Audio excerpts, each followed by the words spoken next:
O TSE sediou nesta quarta-feira, dia 16 de agosto, o Seminário Internacional Democracia Defensiva. O ministro do TSE e do STF também, Alexandre de Moraes, fez um discurso nesse evento e eu trouxe aqui para você um resumo e uma análise do que foi dito por ele.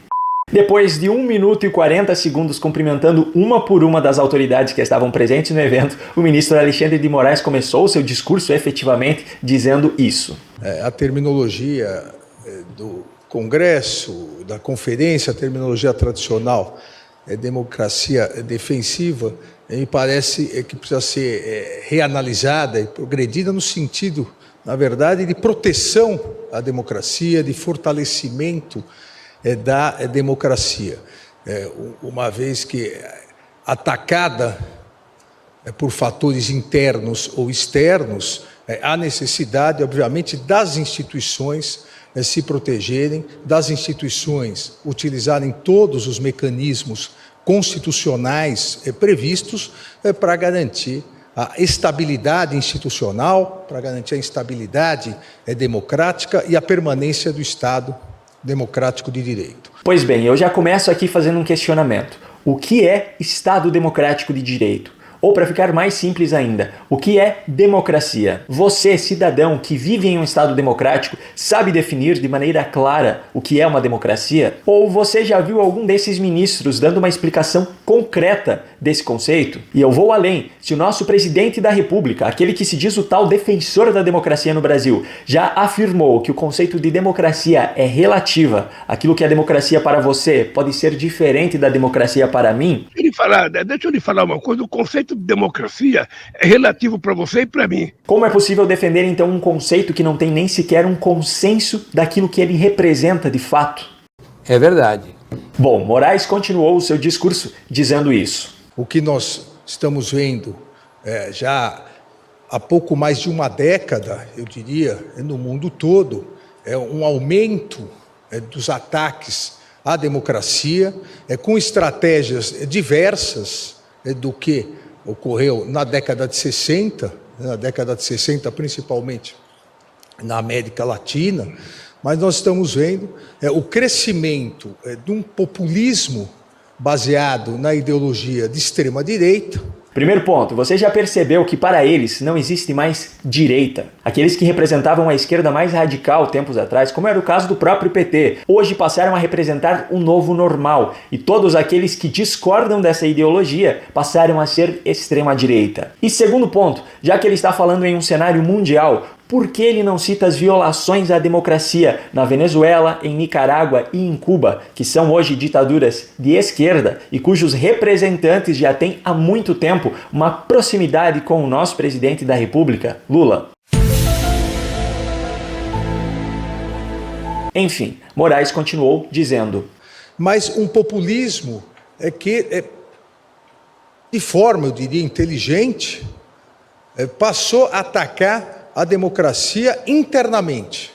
É um populismo que verificou a incapacidade de um ataque externo à democracia, no sentido de romper formalmente com os ideais democráticos, e fez toda uma reconstrução a partir da utilização, basicamente, das redes sociais, de milícias digitais, uma reconstrução estratégica para, com a desinformação, atacar as instituições democráticas e os mecanismos democráticos por dentro, o que é extremamente perigoso. Ok, se a desinformação é perigosa, por que os senhores não se manifestaram então quando Lula disse mais uma vez em um discurso no ABC Paulista dias atrás que havia tirado 36 milhões de pessoas da extrema pobreza? Nós tiramos 36 milhões de pessoas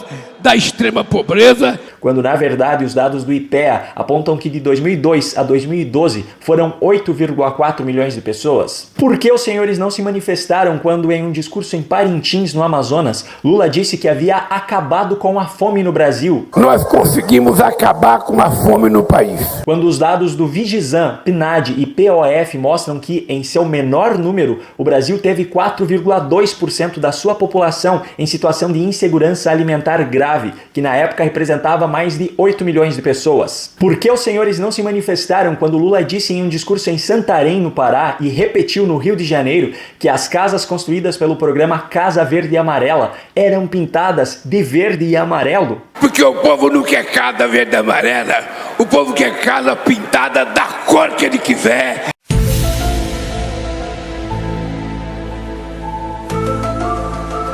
Por que os senhores não se manifestaram, então, ao longo das várias vezes desse ano que Lula afirmou que a igualdade salarial entre homens e mulheres só havia surgido agora que o Congresso havia aprovado uma lei? A igualdade salarial entre mulher e homem só foi feita aqui agora, faz 20 dias atrás. Sendo que já existia desde 1952 uma lei que falava exatamente sobre isso, assinada por Getúlio Vargas. Por quê? Bom, parece que só um tipo de desinformação é perigosa, não é mesmo? É claro! O ministro disse ainda em seu discurso que houve uma lavagem cerebral na população brasileira com ataques aos mecanismos que garantem a democracia. Houve eu diria aqui, uma verdadeira lavagem cerebral em grande parte da população para desacreditar instituições, para desacreditar a democracia, mas não com o discurso, e esse é o perigo, não com o discurso de acabar com a democracia,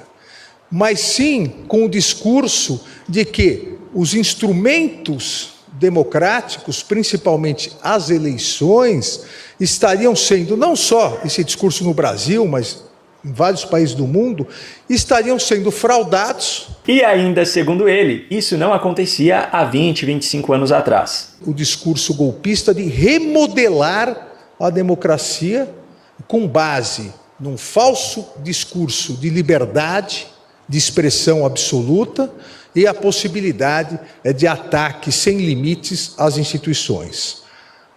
Algo inimaginável há 20, 25 anos atrás. Será? Vamos pesquisar um pouquinho. Essa matéria publicada em setembro de 1994 pela Folha de São Paulo mostra que lá em 1994, antes mesmo da utilização de urnas eletrônicas no Brasil, Lula já descredibilizava o mecanismo de votação, dizendo que poderia haver fraude. Na eleição seguinte, em 1998, conforme mostra essa matéria publicada também pela Folha de São Paulo, o PT ameaçava não aceitar o resultado das eleições. E em 2002, Lula afirmava suspeitar da credibilidade da apuração dos votos nas urnas eletrônicas, como mostra essa matéria publicada pela Folha de São Paulo em junho de 2002. Pois é. Quem não quer ser criticado, quem não quer ser satirizado, fica em casa. Se você gostou desse conteúdo, compartilhe para que cada vez mais pessoas possam saber o que está acontecendo no Brasil. Se ainda não é inscrito no canal, inscreva-se e ative o sininho de notificações. Um grande abraço e até o próximo vídeo.